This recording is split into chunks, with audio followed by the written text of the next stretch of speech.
Ikinababahala ng ACT Teachers Party List ang tila pagbaba ng literacy level ng mga estudyanteng Pilipino, lalo na't batay sa report ng DepEd EDCOM 2, 6 sa 10 mga grade 11 students ang mababa ang reading comprehension.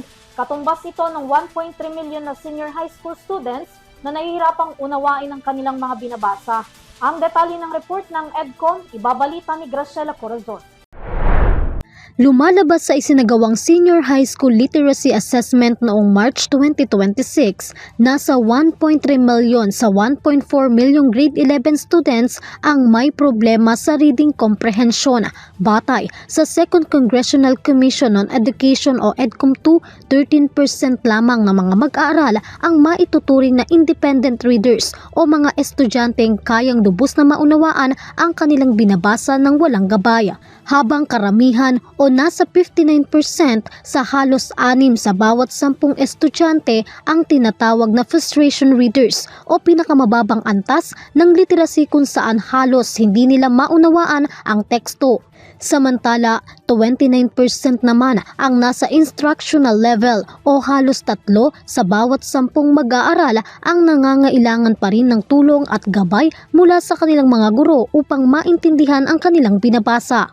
Dahil dito, hindi maiwasan na sisihin ng ACT Teachers Party List ang umano'y sistematikong problema sa education system, partikular na ang pulisiya ng mass promotion kung saan naipapasa umano ang ilang estudyante kahit hindi pa ito handa.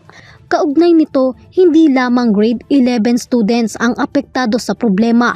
Batay sa datos ng EDCOM 2, nasa 40% ng mga estudyante sa iba't ibang grade level ang hirap pa rin sa reading comprehension.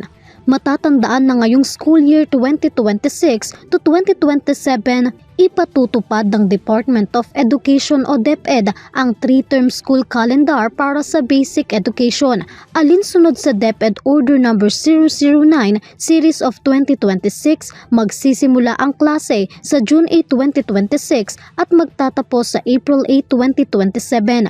Bubuuin ang school year ng halos 201 class days mula sa unang araw ng Term 1 hanggang sa huling araw ng Term 3 school calendar.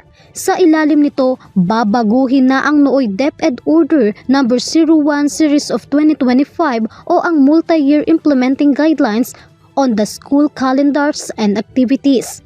Pagtitiyak naman ni Education Secretary Sani Angara na tututukan ng DepEd ang pagpapalakas ng teacher trainings upang maipaigting pa ang pag-unawa ng mga estudyante at hindi lamang ang simpleng memorization.